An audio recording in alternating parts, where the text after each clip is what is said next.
Chagrin Falls Exempted Village Schools Board of Education meeting for March 20th, 2024. Ashley, please take the roll. Mrs. Bendel. Yes. Mrs. Hoy. Yes. Mrs. Miller. Yeah. Dr. Sabo. Yes. Dr. Schlepper. Yes. Ooh, Would you please rise and join me in saying the Pledge of Allegiance? somebody's. I pledge allegiance to the flag of the United States of America and to the republic for which it stands, one nation, under God, indivisible, with liberty and justice for all.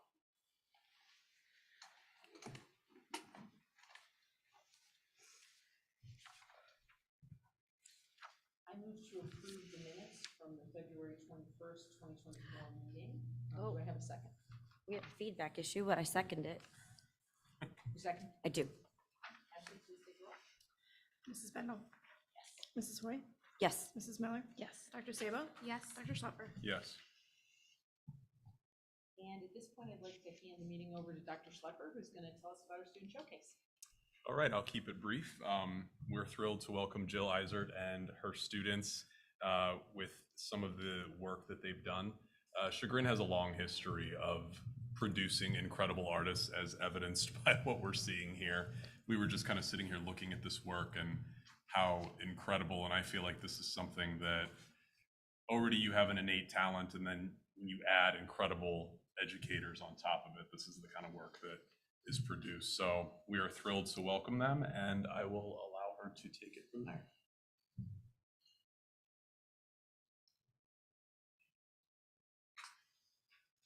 Thank you for having us here today. My name is Jill Eisert, and I'm the 2D art teacher at Chagrin Falls High School. I'm here today with 4 seniors from our AP art class who are here to present their work that was accepted this year into the Ohio Governor's Exhibition. The Ohio Governor's Youth Art Exhibition is dedicated to educational and artistic advancement of our young, talented people in the state of Ohio. The exhibition is open to all of Ohio's 1,112 high schools, both public and private, and it's chartered by the state of Ohio Department of Education. The exhibition is a valuable incentive for our young people. It encourages an appreciation for the arts throughout Ohio and reflects the fine quality of art instruction and talent which exists in the state. This year, a total of 8,113 art entries were submitted this year by approximately 3,000 Ohio high school art students. This year, we had an amazing and committed group of AP artists across the board at Chagrin. These students have consistently gone above and beyond in their work, always stretching to seek, search, and discover new things. This year, 5 students together had 8 works accepted into the Ohio Governor's Show, which includes the top 300 works in the state, in addition to a smaller show juried and on display at the Ohio Department of Education. Thank you for taking the time to hear from these students. I'm so grateful every day to work with wonderful artistic minds and want to thank our administration, community, and board for all the support they show arts in this district. Andrew Brackett was not able to be here tonight, so he asked me to read this on his behalf. In his artist statement, Andrew wrote, how can altered environments convey the conflict between urban expansion and growth of our natural world? How could I design a landscape in order to represent the eventual reclamation of our planet following the reign of humanity? Andrew created a series of mock-ups of his photography and initial drawings to develop interaction between the natural and urban environments.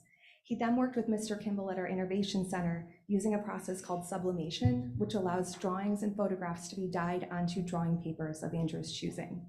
He then further deconstructed the images by ripping and drawing back into the piece and drawing back to emerge more forms. Next up is Anna Beaker. Hello, my name is Anna Baker. I'm a senior. So my piece is right there, the one with the flames in the background. And the initial idea of my portfolio was how do inanimate objects and humanity kind of interact with each other. So in a lot of my pieces, I would try to create a very lifeless, still kind of domestic scene and then instill it with imperfection and emotion and chaos and all of those other things that I think kind of define humanity. So those pieces focus on that relationship. This specific piece kind of shows 2 versions of myself. I did a photo shoot in my own bathroom, and that's maybe a more presentable version of myself in the foreground, and then in the background you have a hidden figure with flames like erupting behind her. The process of this painting, it was very long. So first I did the photo shoot, as I mentioned before. Then I took those photographs and I created a digital mock-up of the two different figures. And then I hand sketched that. And what you see in that picture to the right is me projecting that sketch onto a canvas, tracing it out. Then I did a neon pink acrylic underpainting, and I kind of did that to make the skin color pop out more. And finally, I went in with oil paints to finish the piece. One revision that I made throughout this process, because it definitely evolved several times, was adding the fire in the background. And initially that was not a part of my plan to have that, but I felt it was needed to create a lot more chaos in the piece and heighten the contrast between such a sterile and cool-toned environment that I had already painted, and show the background being something more interesting and complex. Thank you, and next up we have Isabel Narboni. Hello, my name is Isabel Narboni, and my inquiry was about the desire to experience an original idea or explore a different truth by keeping inventive certainty and comfort close, and finding relief from the mundane through incredible excavation and renewable discovery. My first piece is a shadow box that you can see over there. It's the second one. Initially, each layer of this shadow box was its own piece, but neither piece felt like a piece in itself. They both felt incomplete. So I decided to start cutting out pieces from the first layer in order to show the second layer through it, and then Ms. Eisert had the brilliant idea of making it into a shadow box. The final result shows the background representing inner workings of the figure that is in the foreground, showing this overlapping and judgmental thoughts in this busy and chaotic mind, basically. And going on to my second piece, which is the last one on the end here. This is a 3D shadow box, and at first I wasn't sure how many layers I wanted to include. The background was initially going to include the figure, but I felt it needed more dimension, and it was really interesting to go through the process of figuring out how to create a 0.5 perspective through drawing and also keep it in multiple layers in real life. And I found it difficult to build that colorful frame with all these pieces without gluing them down first to figure out where I wanted each piece to be. But I kind of had to take some risks and start gluing, and I kind of like where it turned out. The black and white charcoal contrasts, obviously black and white, but the color around the frame contrasts that black and white in itself too. So now Clara. Hi, I'm Clara Ives. My portfolio this year is really about growing up and kind of the fear you experience with growing up. As you grow up, you're kind of dragged along by time, and change is inevitable, and it's kind of exploring that. So I'm kind of seeing how symbolism can represent feelings of expectation and being observed. And so my first piece is the purple one up there. And I wanted to portray the feeling of finding yourself grown up with bigger responsibilities and expectations, and kind of the fear of failure surrounding that. And so I focused on the rigid, stately architecture of the cathedral and kind of contrasted that with the fear on the figure's face, surrounded by like the huge like walls and ceiling. The next piece that I did is the print over there. And I wanted to make a piece about the uncomfortable feeling of being watched and judged. So I used a print to create a stark black and white illustration of me staring at the viewer to kind of create a feeling of claustrophobia and like a vigilance. And I experimented with a lot of brighter or duller colors to see which one kind of fit the vibe of it better. And I chose the more dull colors to kind of focus on the attention of the viewer and the lines. And the last piece I did was inspired by Sir John Everett Millais' painting of Ophelia, and I had seen the painting, but wanted to make it feel less romanticized. And so I experimented with brighter and duller colors. I connected digital and traditional media, printing the background and rendering Ophelia with gouache paint, which made her look more sickly and pale in comparison. Those are my pieces. Next is Kaz.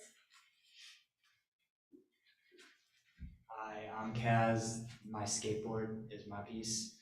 My portfolio focused mainly on depicting the battle of optimism versus pessimism, as well as the study of deception and evil in the real world and how my characters, their world, and the color palette used could accurately depict my thoughts on the subject. Another big part of the portfolio was how deception and evil, among other heavy, serious, and/or depressing topics, could be represented in a comically exaggerated way to lighten the mood in a way that could inform without scaring the viewers of the pieces. For this piece specifically, I focused on the relationship between light and dark, both physically and conceptually. I also worked on taking my pieces to a higher level through additional overlap and layering, varying line flow and line work, high levels of detail, complex shading, and a story that seemed to get more confusing and complex the more you tried to understand it and fully dissect everything that's happening simultaneously in the piece. And for actually building it, I illustrated it all digitally, and then I painted the skateboard physically and then stuck the sticker onto it. My overall vision for the Neski brand is to bring people together through humor, as well as to subconsciously distract them from any pain in their lives through laughter, while at the same time reminding them that virtue is still prominent in the world. Thank you. Thank you.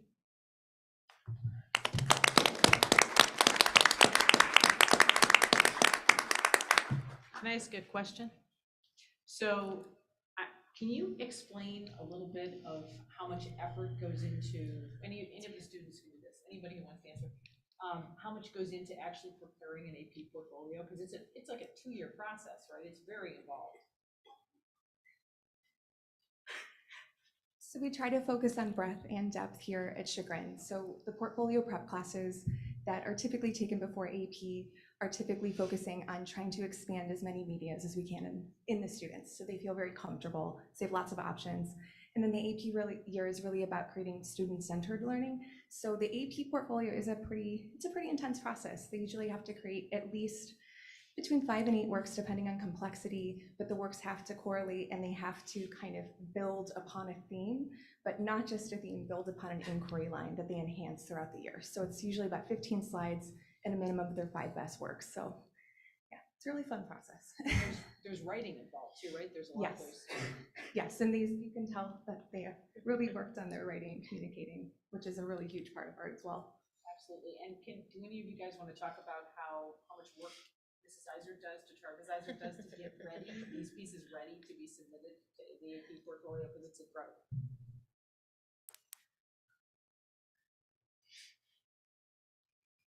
I mean, none of our portfolios would happen without Ms. Izard, that kind of goes without saying, but we come into AP art with all these ideas, but no way to connect them all or a way to transform them into actual visual art.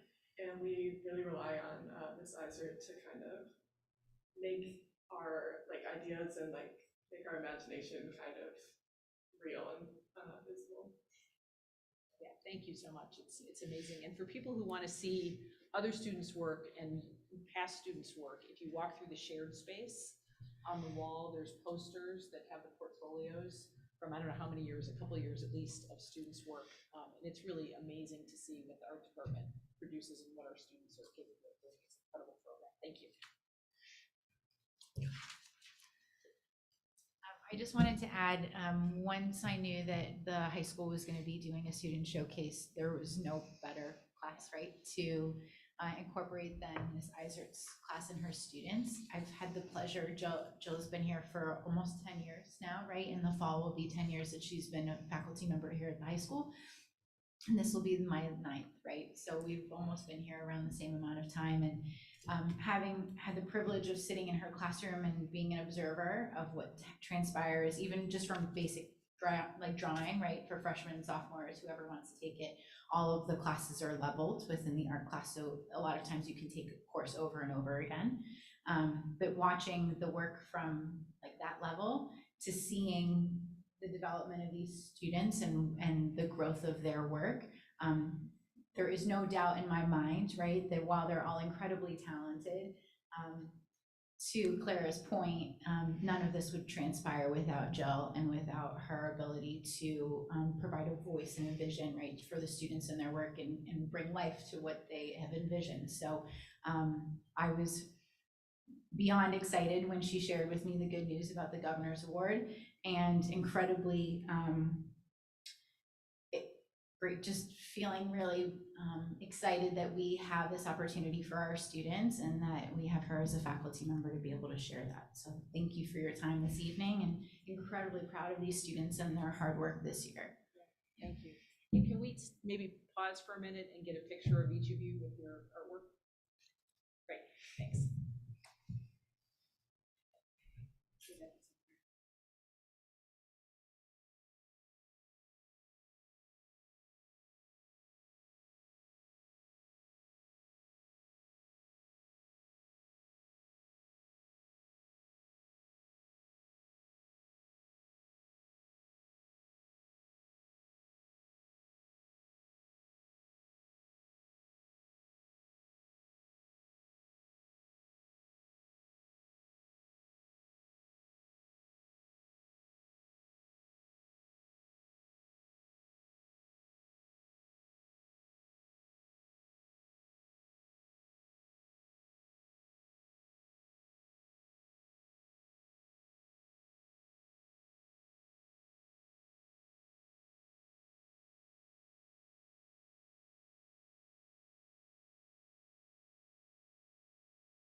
When is the art show? When is the art show? The Governor's Show or The actual Hamlet show? The Hamlet Show is at the 18th. Okay. So in addition to this wonderful work, you can see work for all of our students, 7 through 12, at the Hamlet Art Show on the 18th. And thank you all for coming, but we totally understand if you have to sneak out. So we'd love to have you stay, but it's fine.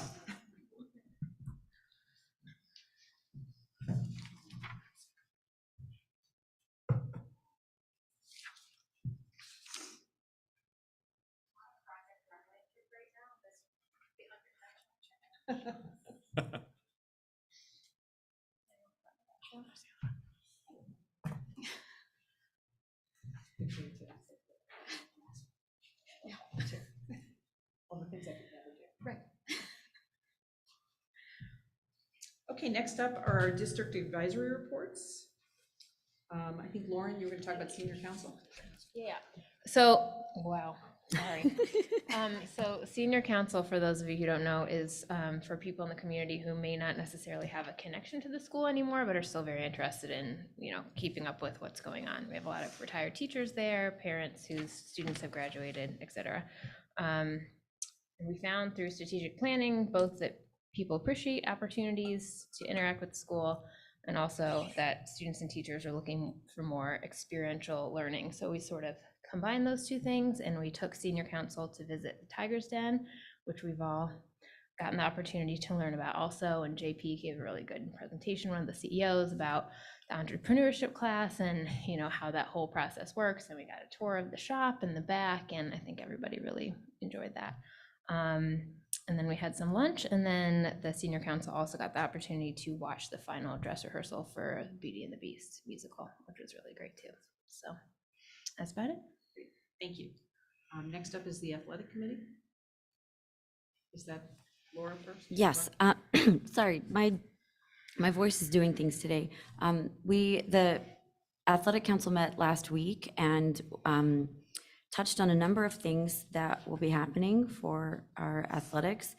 First, we're bringing in a strength and conditioning coach that will be able to work with all types of athletes on and off season. They're still determining who will be the right role for that. Also, there's lots of exciting facilities projects on the horizon. There was the best joke of the meeting was that since we'll be doing a lot of HVAC updates through the gym and fitness center, there will be the first time that there's actually AC in the fitness area, which seems a little, painfully overdue. So that's exciting. And then a lot of questions came up and we discussed the big, most visible item, which will be the track that is being completely resurfaced. I'm sure there'll be a lot more coming up in other reports about it, but it was very clear that the entire athletics committee is committed to making sure that the project is done by August 1st so that our community members have access to it, getting our students ready for fall sports so that they can do the rest. So that's about my bit of it. Passing it over to Dr. Sabo. Yeah, so I joined with the athletics committee meeting as well and was super excited to be at it. We got some updates about the softball field and golf course, which was really exciting because as a former softball player and golfer, I was super happy to hear about it. But what I was really excited to hear about was the Boosters Club and the athletics grants process through them and learn more about it. So something that a lot of y'all might not know about me is that I'm the middle child of 3 kids who were all super involved in sports growing up, like golf, baseball, travel, softball, gymnastics, competitive cheerleading. My brother was like a skater boy at one point. And like most moms, my mom wanted to give her kids every opportunity to participate in sports. But she was a single mom who worked night shifts at a hospital and was an X-ray tech. And she was sending us to private Catholic school. So being able to afford 3 kids and all these sports was a lot, and things got really tight for us. Thankfully, when I went to high school, my Boosters Club put me on an athletic scholarship. And that's something that we got to learn about in the athletics committee meeting was just that, right? The Chagrin Falls Booster Club believes that all Chagrin students should have the opportunity to participate in a sport no matter their family's financial situation. So not only do they supply an assistance fund to student athletes who are facing financial hardship, but they also have grants to pay for larger athletic investments, such as gear bags for the lacrosse team last year, the softball scoreboard in 2002, and cheer flags in 2021. And while the boosters raise money for our athletic endeavors, they also serve as a key partner on our new Tiger Forum, which is a collaborative body that brings together all of our amazing parent-teacher support organizations, administrators, and community partners to align efforts and resources for the benefit of our students and staff. So as someone who many, many years ago directly benefited from the generosity of donations made to a Boosters Club, I can personally say how impactful and significant this program is to ensuring that every student has a chance to play a sport they love in Chagrin Falls. And I know that the Boosters Club is having their annual Boosters in Bloom Spring Fundraiser event Friday, April 12th from 7 to 10 p.m. at Township Hall, and more information and tickets can be found on their website and social media pages. But there's so many ways to get involved with our amazing support organizations like Boosters. Music Lovers literally just posted a request for concession committee volunteers on Facebook. The PTO has some incredible speakers slated for this spring, like Dr. Lisa Damore. So incredible amount of opportunities to get involved, and we got to hear about boosters at the athletics committee. And I just hope that anyone here tonight or listening at home can look into some of these organizations and see how you can be involved or give back. Great, and that's a great segue to Tiger Forum. Totally. So Tiger Forum was this morning. As Dr. Sabo mentioned, it's where a bunch of all the support organizations come together and work collaboratively with the district to be sure we're all rowing in the same direction, helping each other out whenever we can. We talked a lot about the grant process, which is establishing a process through which teachers can request grants for certain amounts of money for certain purposes. And they can do that, and then the district has the opportunity to review them, align them with our priorities, in some cases cover them if it's something we feel like we should cover ourselves, and then push it out to all the support organizations who then can make a decision about what they want to cover, if they want to collaborate with another group to get something done, and things like that. So we have a new system called Good Grants, which Mike Doherty is doing a great job working on, and we set up kind of the proposed timeline for that, so all the support organizations can be on the same page, and we have some, good deadlines in place for that process. And what else? We talked about the Tiger Forum survey, which we're in the stages of developing to make sure that we're servicing the needs of what the support organization members want us to be doing. And then I'll just do a quick overview of the share outs from the organizations that were there. Boosters, they have 13 scholarships to award this year. They just finished their interview process. Their group is going to vote on the grants in April. They're in need of board members. There's the application on the website if anyone's interested in that. And as Danielle mentioned, there's the Boosters in Bloom fundraiser on April 12th, which is their first in-person fundraiser since 2019. So that's fun and exciting. And there's a silent auction with all kinds of prizes that you can't get anywhere else, like parking spaces, lunch with principals, VIP, seating at graduation, all kinds of kind of cool stuff like that. So you should get your tickets. I got mine. And then Tiger Prep, they are working on prom accommodations to be sure that all of our students can be included and have a fun time at prom. They have an IEP and 504 info session coming up in April, and they are also looking for new board members.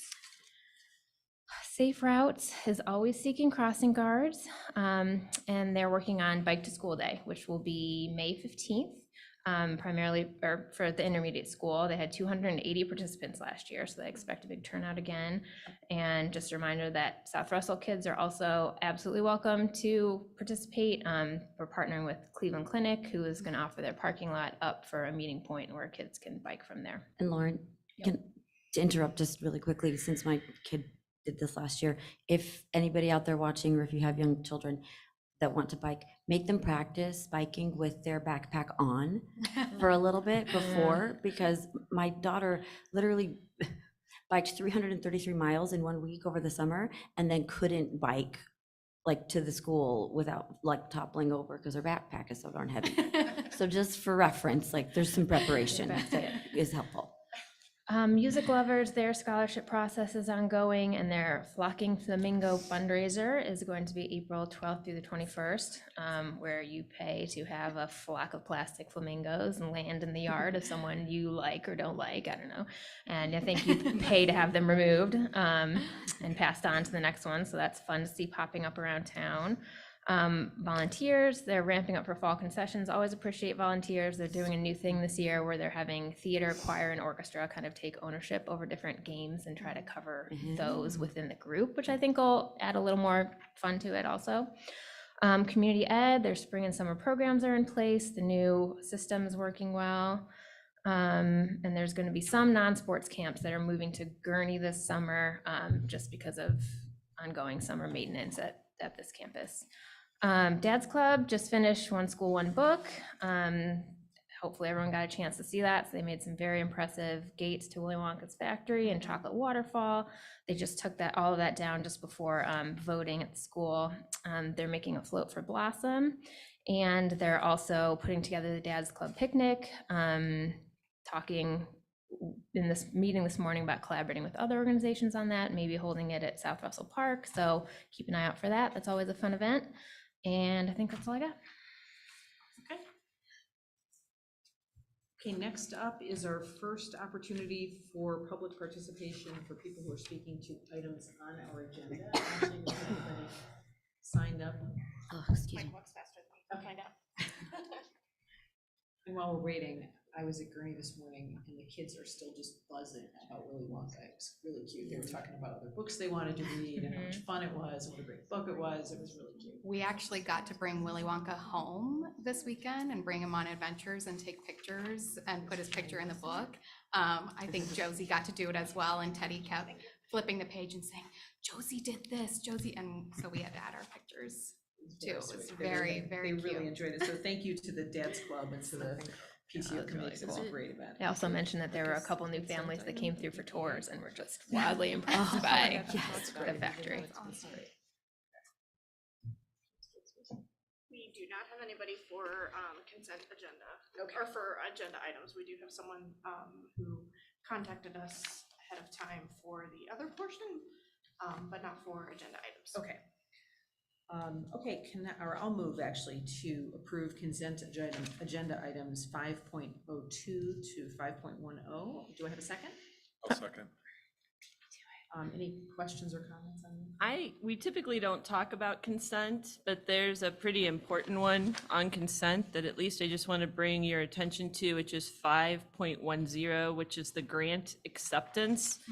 And I just want to bring this one to the forefront because I am so proud of our team, Chris Woofter and Jim Nace. Actually, Jim is the one that came in my office and said, I don't know if we should apply for this. I don't think we're going to get it. We might not qualify. And he worked really hard on it and we got it. And I just want to tell you a little bit about what that grant was.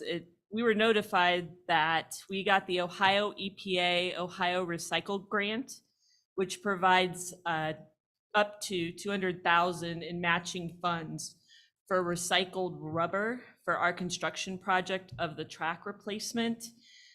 And so the supplier for this project is one of the leading recyclers of the rubber that is used for most of the track projects around. But what makes this project unique is that all of the recycled rubber for our track will actually come from Ohio. And that's what makes this this a little different. And I thought what else was interesting is when you think about that, if it's recycled rubber, that means that we're actually helping all of Ohio landfills because we're actually taking the scrap rubber out. But again, this is one of the a grant that we were just so happy to be able to get to do for this project. And I think that had already been shared through the athletic committee that the duration of the project should be about 30 days, July 1st through July 30th. And that includes the 14-day cure period for the asphalt work, if any is required. And then we would let it sit for the fall and then go ahead and stripe it for the spring so that everything's ready. And Jim will tell me if I got that right. Does that sound about right? But I'm just so proud that they decided to go for it. And then it's really good for us and to think that we're helping Ohio in a lot of different ways here in Chagrin. So I just wanted to draw that out. Anything else to add?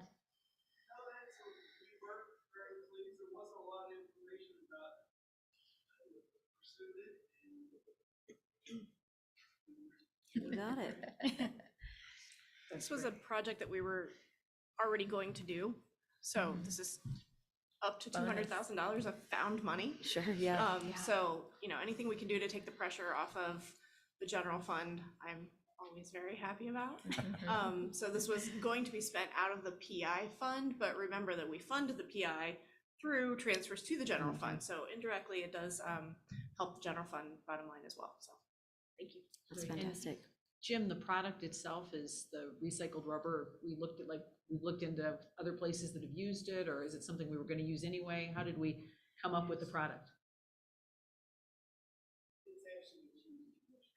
Wonderful. Right. The difference is it doesn't, most of the time it doesn't come with a certification, and you need a certificate to get the grant. So this is, and part of that is sourcing, because that means they have to segregate what they use. Because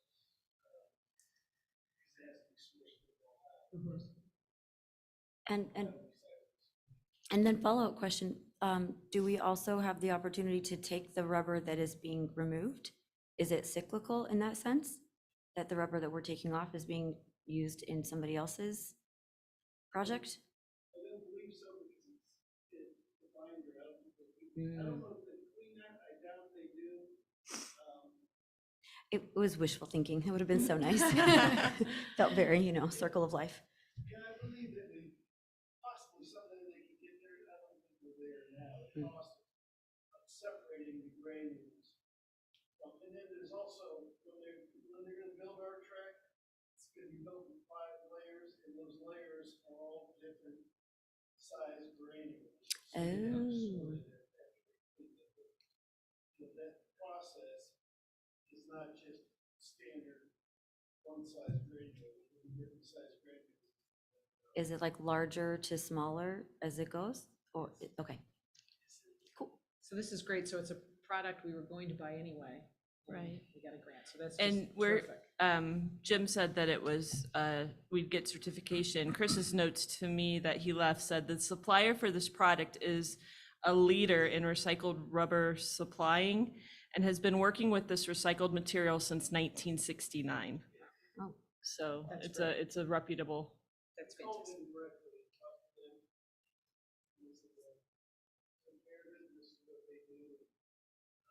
Great. It was nice because when we started the project, there wasn't a lot of information about it, and actually the track companies didn't have a lot of information. And one of the reasons we built the Mommy Bay turf. One of the reasons we went with Mommy Bay turf is because their supplier couldn't give us a certificate.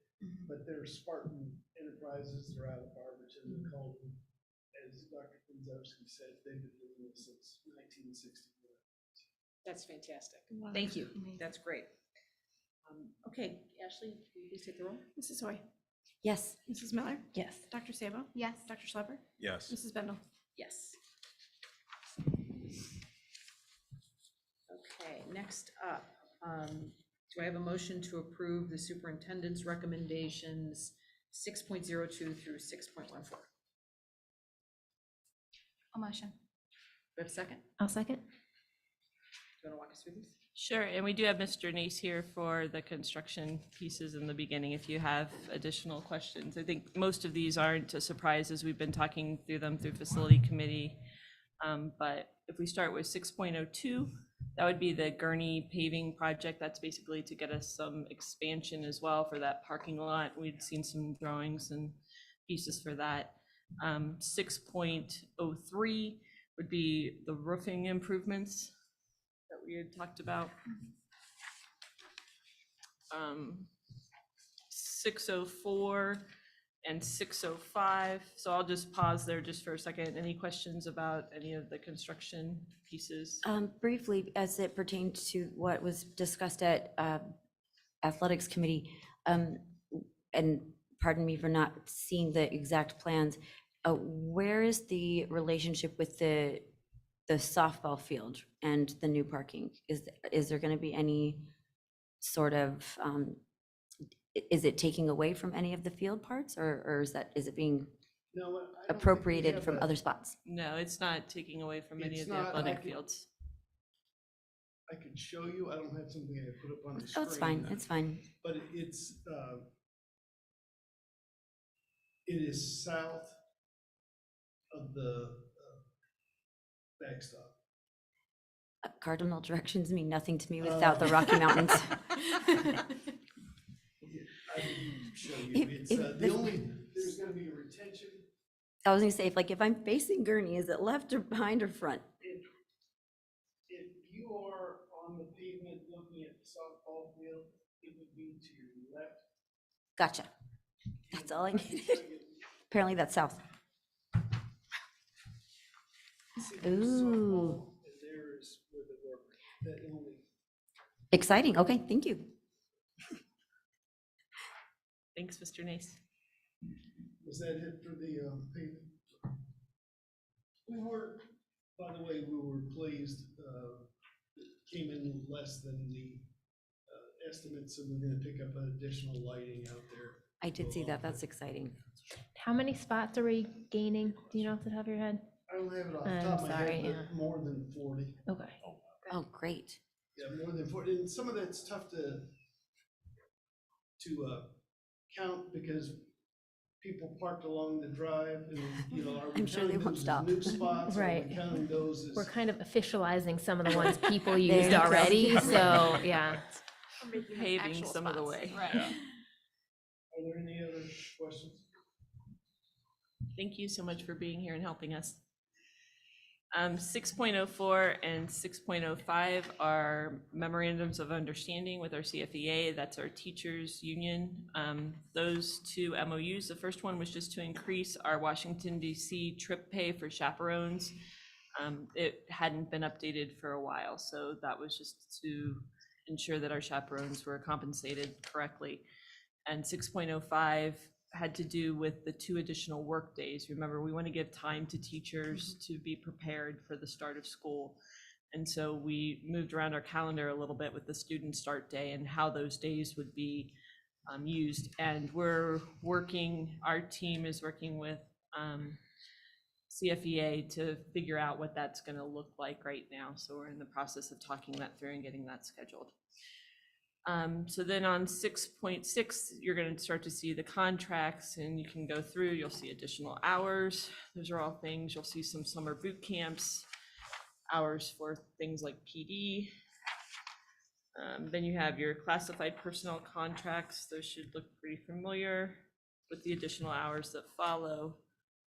And then 6.10, we do have some athletic supplemental or co-curricular resignations. I know there's one on there that Beth has been here for a while as our head swim coach. Yeah, I want to just take a minute and talk about Beth for a second. She's been I think the head coach for 26 years and coaching for 27 years and swim coach of the co-ed swim team. In her 27 years, she's had 84 state qualifiers, and she's had kids go to states every single year. When she started, there were maybe 24, she said, between 20 and 25 kids on the team, and in some years she has as many as 70 kids. It's by far the largest of our winter co-ed sports, and maybe I think it's our largest winter sport. She's also had 8 state champions over the years. But when you talk about the accomplishments and quantify the accomplishments, I think you can miss the fact that she worked so hard over those years to have slots for every single student. And she'd have 4 different groups, and she'd have these crazy spreadsheets where she'd try to figure out how she could get every kid in the water, get every kid to meets. She ran both meets for the top swimmers, and she took all the kids to different meets. And I can tell you, she had kids in the water who you would think, I'm not sure they're going to be able to swim a 50 at the beginning of the season. And by the end of the season, they were really swimming well and moving up through the ranks. So, and the story I think that really exemplifies what she's meant to our students is that every year at the end of the sports banquet, she would make blankets for every single senior and give them a blanket in the colors of the college where they were going to college, or if they were going into the military, or if they wanted orange to remember Chagrin. So they would have something to take with them to remember Chagrin and to set them off on their new journey. So really can't say enough about the contribution and what she's meant to our students. And I'm happy she's still going to be in the building. So you can thank her in person. She's still here working for the district, but she's not going to be coaching. So she will be missed and remembered by all. 6.11, you'll see is just where we're adding supplementals. There's some supplemental pay adjustments. There's the use of a bus and bus driver for touch a truck participation with the Chagrin Fire Department. And then you have some community ed pieces at the end, and that should be the end of my recommendations. Any other questions or comments? Ashley, please take the roll. Mrs. Miller, Yes. Dr. Sabo, Yes. Dr. Schlepper, Yes. Mrs. Bendel, Yes. Mrs. White. Yes. Okay, I move to approve treasurer's recommendations 7.02 to 7.04. Do I have a second? I'll second. Ashley, you want to take us through these? I do. Item 7.02 is the hiring of our new assistant treasurer slash finance supervisor. If you remember a few meetings ago when I reported to you that Jill was leaving me, I was a mess and in tears at a board meeting, which was embarrassing. But you know, I'm extremely sad to see Jill go, and I was very worried about what we were going to do and how the department was going to continue. Now I am no longer worried. We will certainly miss Jill, but I'm not worried about the department anymore because I got Jen to come and take her place. And in doing so, we're restructuring the department a little bit. She's going to be taking on some more responsibilities. The department as a whole is going to be taking on a few more things. So I'm really excited to see where it goes. I'm really excited that she is going to come to Chagrin, and she's in the audience if you want to. You don't have to say anything, but Do stand. So I'm very, very excited to welcome her to the team, and you'll all get to know her soon. Did you tell her that you have to wear black to be in like the Chagrin Treasury Department or I something? did not, but if anybody walked through our office today, literally all four of us had on black and white. It was really funny. So that is item 7.02. 7.03 is the tax rate resolution. So just a reminder on this process, we do the tax budget. So that's at the beginning of the year. You approve the tax budget, we send that off to the county.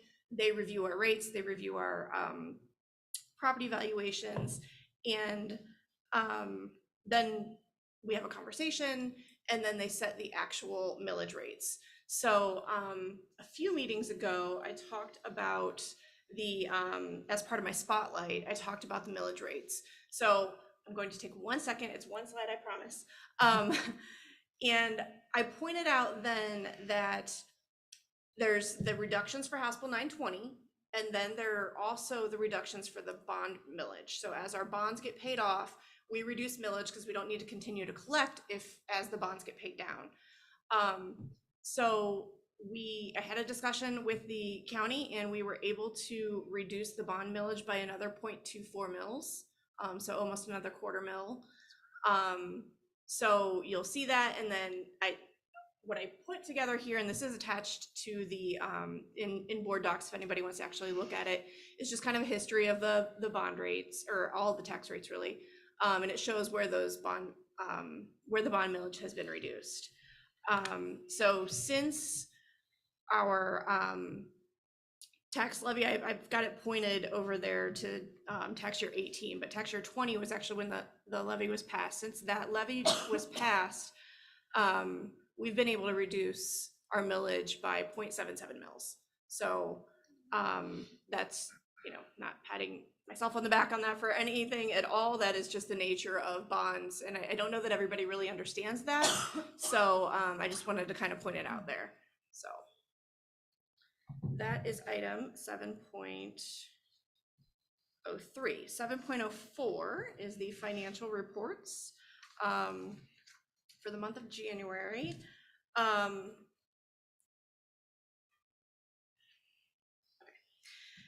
So I'm going to go through these rather quickly.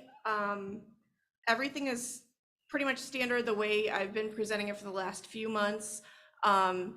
First item is the general fund summary report. We're at an ending cash balance in the general fund at the end of January of 19.5 million.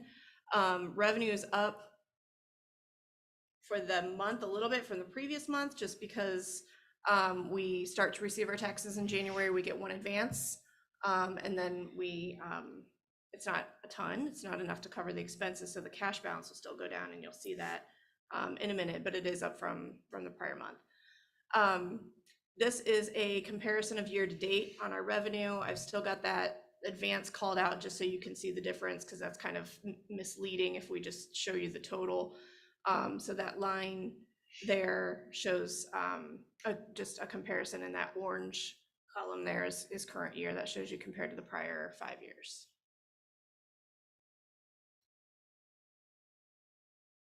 This is the month to month comparison. Green arrow is pointing to where January is because there's a lot of columns on that chart there.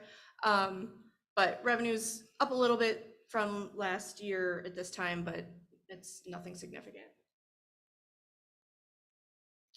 Moving on to expenditures in the general fund. Again, the orange is the current year. Those white to black columns are prior 5 years. Expenses are up. I think everybody knows that. I know, I see it every single time I go to the grocery store. Next is the cash fund balance. This just shows where our cash fund balance has been in comparison to the prior 4 years. Orange obviously is current year. You'll see that 19.5, which I pointed out on the very first slide. This is just a picture of the cash balance going up and down as a result of the way we collect our revenues. Self-insurance fund took a big hit, a dip there from December to January. That was expected. We knew that was going to happen. We did the premium holiday in December, so when the check was cut or was not cut for the premiums in December, it did not get deposited then in the beginning of January. So then January balance on the self-insurance fund went down. We knew that was going to happen. We're okay with it. Financial summary of all funds. This is just a picture if you're interested. You want to look at all of the different funds, not just the general fund. Ending cash balance of all funds is just over 27 million. This is the bank reconciliation. On the right-hand side is the book balance, left-hand side is the bank balance, and then how I reconcile that to the book balance and all the little things that we have to find at the end of the month to figure out why it doesn't match exactly. Things like outstanding checks and stuff like that. Next is the deposits and investments. This is just a picture of where our money is. The green piece of the pie there, almost half of it is in Star Ohio. That's where we hold it. It's liquid there, and then we can pull it out, put it into our checking accounts as we need it, and we pay our bills. The orange there is the investment management account that sits there. That's not quite as liquid. If there was an emergency and I had to have it, I could get to it, but it's not as liquid as it is in Star Ohio, but it earns more. Okay, so it was suggested for the financial spotlight that I cover grants, and I do have 3 slides for my financial spotlight. I apologize, that's why I went through everything else really fast. So I like this kind of, this was a good month to talk about this just because of the $200,000 that we just got in that EPA grant. And it's nice to point out that, you know, we don't just go for grants and just to find money to do extra things. If it's something that's really going to benefit our district or benefit our students, you know, we're really conscious of what we're doing, because it is a lot of effort and it takes a lot of our staff's time to deal with these. And there are a lot of different types of grants. Some of them are need-based, and I'll kind of point out most those and go into detail on those, because our federal grants are our largest portion of our grants, and those are need-based. So in comparison to our grants, that is a large portion. In comparison to other districts, it's not a ton of money. To us, it's wonderful, and we're very grateful for it. But when they are need-based, we don't tend to get the types of dollars that, you know, other districts get. And then there are the competitive grants. So sometimes things will be introduced and we'll jump through the hoops and fill out all the forms, and sometimes we're lucky and we get those, and sometimes we don't. And that's okay. There are a lot of different sources our grants come from. Grants come from federal, they come from state. We do get some local grants, some, you know, they can come from private sources. There are 2 different types. Grants can be like recurring, or they can be a one-time thing. So this EPA grant, as the example, this is a one-time thing. Some of our federal grants we get every single year.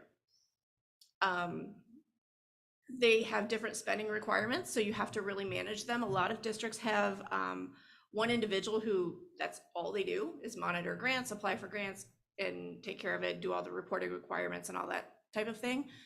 We don't have one person who does that, so we kind of break it up and we kind of share the responsibilities. But they have varying degrees of restrictions. So some of them you have to use on specific, very specific items. Others, it's kind of a, you know, just a function. As long as it's for instruction, you can use it. So there's varying degrees of that. You have to monitor all of that. And then there are different requirements for the spending period and the commitment period. So some of them are, you know, for a 3-month time period, you have this amount of time. To some of these smaller ones, I think the library grant ones usually go pretty quick. And then there are others where the period is like 15 months. There's a difference between the encumbrance period and the spending period. So some of them you have to have it encumbered and on a purchase order by June, but you have until September to actually spend it. So you just have to get your plan in place. You don't necessarily have to spend it. Others you have to spend by a specific date. And then there's the difference between the upfront funding and reimbursement. So some of the state grants, they just give us the money and then we spend it. We report to them what we did with it.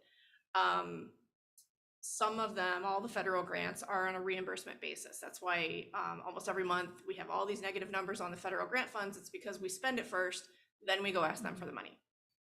So there's all the different things that you can have with grants. They're not all the same. Okay.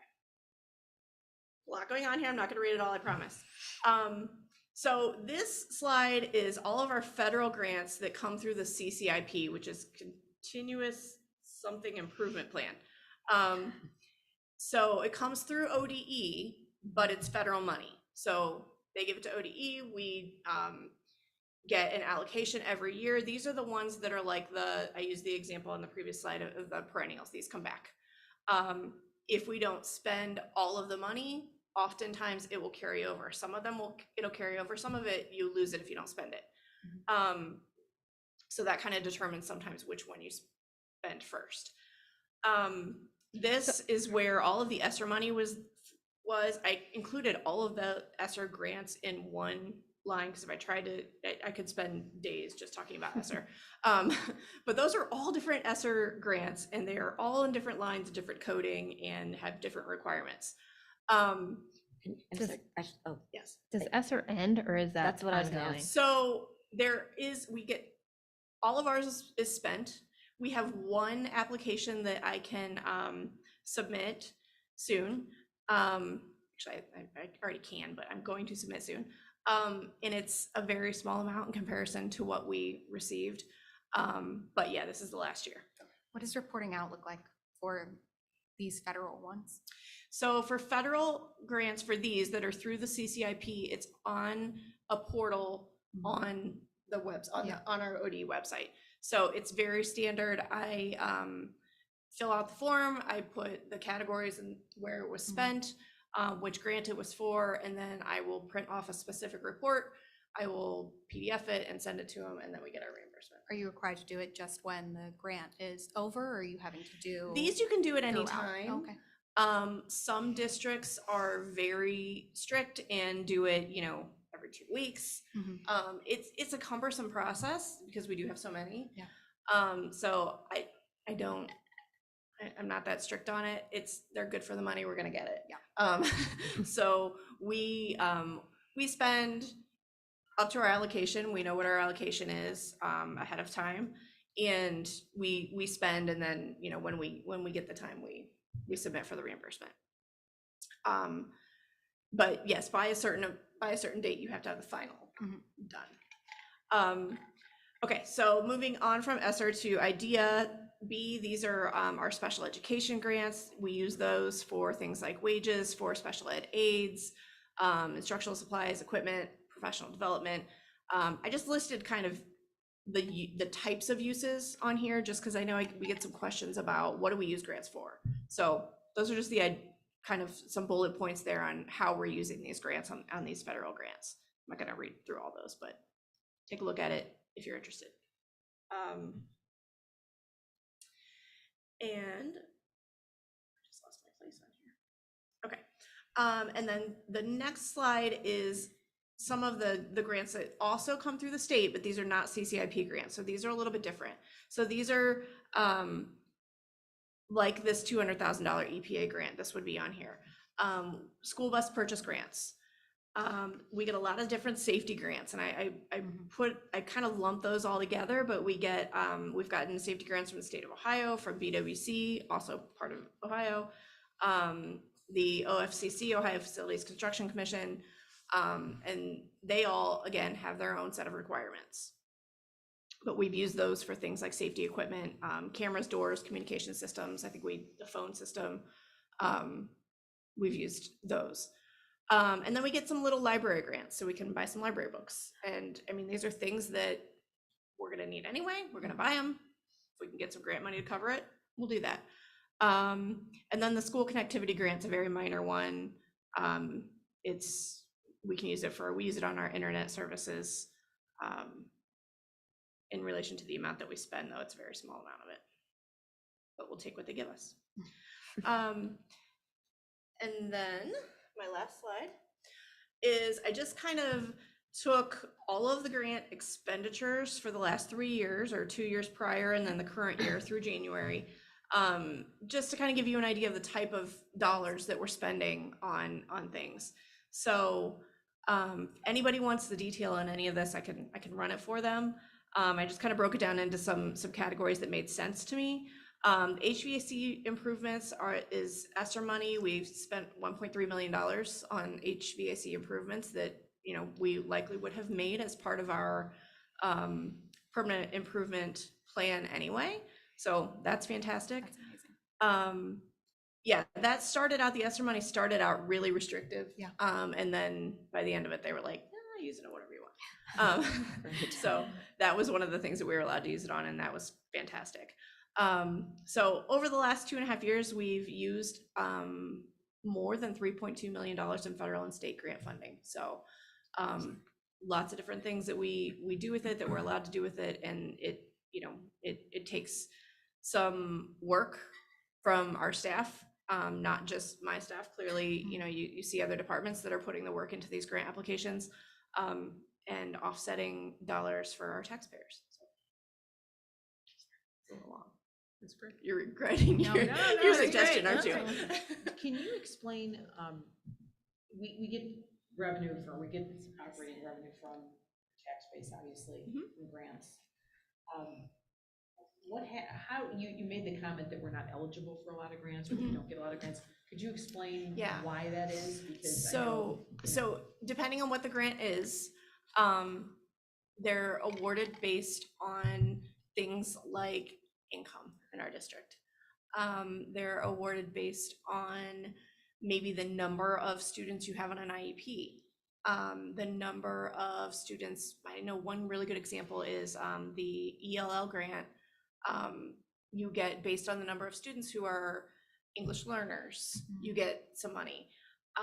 We don't have many, so we don't get a lot of money there. But we do get some, and we do use it. What we get, we use. But those types of things, we're not going to get a ton. Title I is one. There are some districts that get millions and millions of dollars in Title I money. We're just not getting that type of, because we don't have the need. Right, and it's the same thing that affects the amount of money we get from the state for student. Yeah, parallels there. Yeah. Okay. Yeah, there's definitely a correlation. It's not the exact same rubric or requirements, but yeah, definitely you would see a district like ours that is the minimum state share is probably not going to get high federal dollars. If you're looking at a district that is has a really high state share, they're probably getting much more federal money than we are as well. Great, thank you. Anybody else questions? If I were an observer looking at this last slide, which is really wonderful in many ways, my one question would be for the public would be, could you tell us about some of the categories that dramatically change?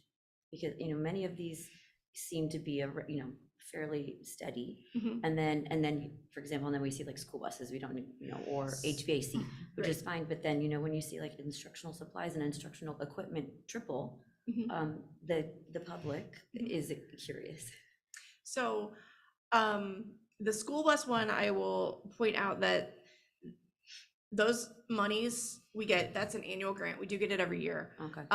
The 23 expenditure was actually for the 22 grant. The 24 expenditure hasn't happened for even the 23 grant, let alone the 24 grant. Yeah, that one seemed logical. So It's like if you need those more are buses. just, buses are, we are can't get here. them. Got it. They're very behind. The HVAC improvement, that is just because we had Because ESSER it's time to money, go. we just spent it. Right. The others, it depends on what's happening that year and what it is that they need. So we try to use the federal dollars first that we're gonna get. We know we have it. Things like salaries and benefits, it depends on those typically, the way our system is set up, you don't pay directly out of the federal grant. So you could, but then you can't keep track of it as easily. So what I will do is we spend it out of the general fund, and then a lot of times if you're really watching our salary line on the expenditure detail report, you'll see toward the end of the year, in the instructional salaries for teachers, you'll see that go down. And that's because I'm moving the expenditure out of the general fund into the federal grant fund. And just pulling it over there so that we can get the reimbursement from the federal. They're all allowable expenditures and we could do it all year, but what has happened is the system, the payroll system it's all automated. So once it's set up, it's in there, and then we would go throughout the year, and then we've overspent. We've spent more than the grant. And I'm like, ah. So it's just easier to just do a transfer of the exact amount that the grant is for, because we know we spend more than that. And then sometimes the carryover, if it doesn't happen in that year, then it carries over to the next year. That's another reason why they can go up and down, because I know I've got one that's not going to carry over. So I'm going to use that first. If I've got one that I know I can still spend next year, I'm not as much of a hurry to get to it. If I've got another source, I'm going to try to use up my sources just so that we don't leave anything on the table. And then the equipment and supplies, it really just depends on what's happening that year. PD is one that fluctuates a lot as well, depending on what initiatives they've got going on and things that they want to do with PD. Okay, thank you. Any other business? Wait, we gotta vote on that. Oh, okay, please take the roll. Okay, Dr. Sabo. Yes. Dr. Schlepper. Yes. Mrs. Bendel. Yes. Mrs. Hoy. Yes. Mrs. Miller. Yes. It's official. Okay, any other business? Okay, this is the moment when we have our second public participation opportunity, and this is for people who want to speak to something that is not on the agenda. Do we have anybody here for that? I did have a Kristen Wood to speak about the school handbook and policy. Okay, and hang on one second, I need to read you our rules of public participation. The purpose of Board of Education meetings is for the board to conduct its business. Board meetings are held in public but are not public forums. Community members who contacted the board in advance of the meeting may be provided an opportunity to speak first. Pursuant to Board Policy 0169.01, the board agenda will have two public participation sections. The first public participation of the board agenda is specifically designed for the public to address the board with their comments related to the agenda items for that meeting.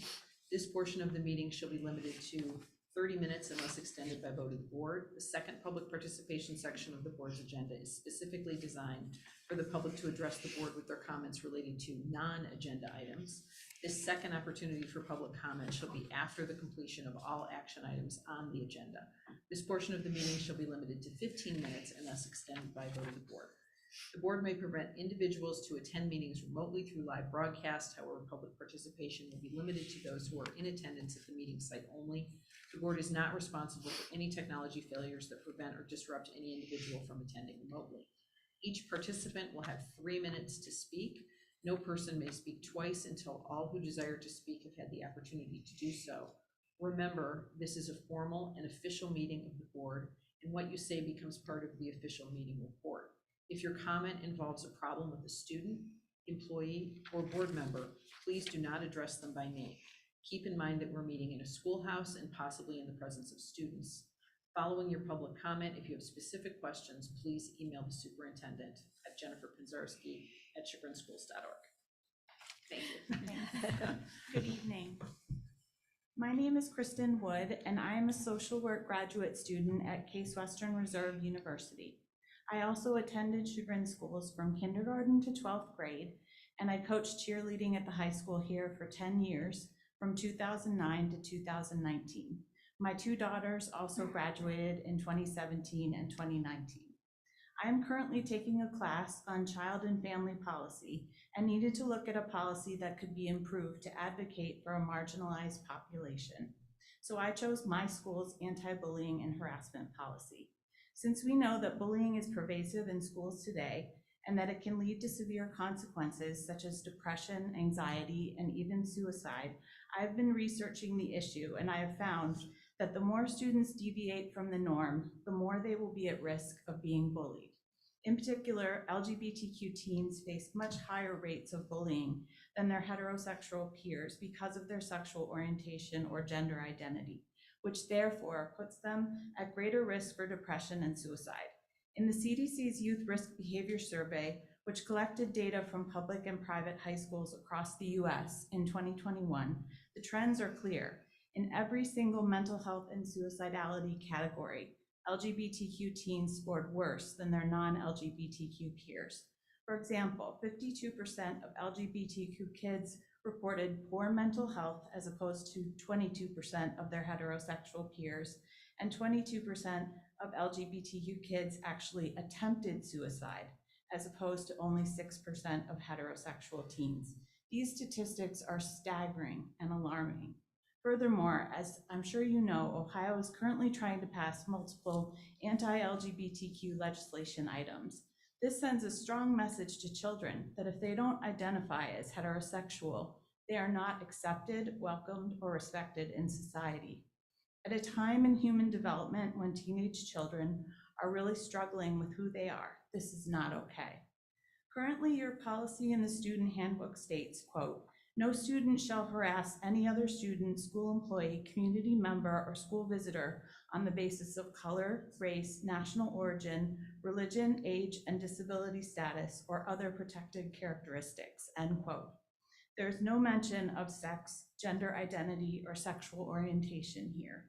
I suggest that you consider changing the language to include sex, sexual orientation, and gender identity or expression. You may also want to include some sort of language that identifies all of these characteristics, such as race, religion, etc., as actual or perceived. Enumeration shows that you are being inclusive and safeguarding people who identify as LGBTQ, which has proven to be important. Studies have shown that even a perception of policies that are protective can lead to students feeling safer and can even have a reduction in suicide attempts. As the policy states right now, these kids fall under the generic protected characteristics Excuse me, we have category. You're past your 3-minute mark. Do you have much more? We can vote to I don't extend. have much more, no. Okay. Just another paragraph. Should we vote to extend her time? Yes. I would say yes because it's for our class too. Okay. Yeah. Absolutely fine. So do I need to take a motion? I Or don't can know we that just say we go need- ahead? Okay, so go ahead. Go ahead. Sorry to Thank interrupt you. Thank you so much. By changing to the policy to include this language, you will be telling the student population that you see them and you care about them. I have heard good things about the way the Chagrin High School administration supports LGBTQ kids, and I think that changing the language of the policy will be a further positive and affirming statement. Other recommendations would be to address, like to implement student-led groups such as gay-straight alliances that encourage inclusive student leadership opportunities, and to provide socio-emotional learning opportunities for younger students to be educated about acceptance and inclusivity. But to me, the easiest and most immediate approach would be to change the language in the policy. By doing this, you would be helping a vulnerable intersecting population, children and LGBTQ, and at the same time strengthening your reputation as a quality and supportive school district. Thank you so much for letting me talk.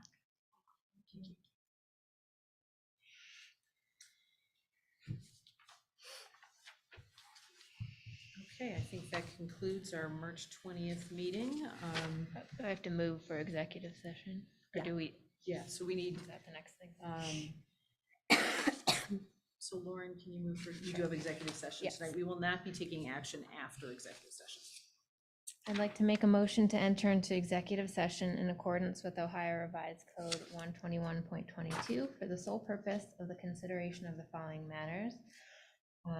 To consider one or more as applicable of these items: employment, compensation of a public employee or official, investigation of complaints against a public employee, official, licensee, or regulated individual, and matters required to be kept confidential by federal law or regulations or state statutes. Do I have a second?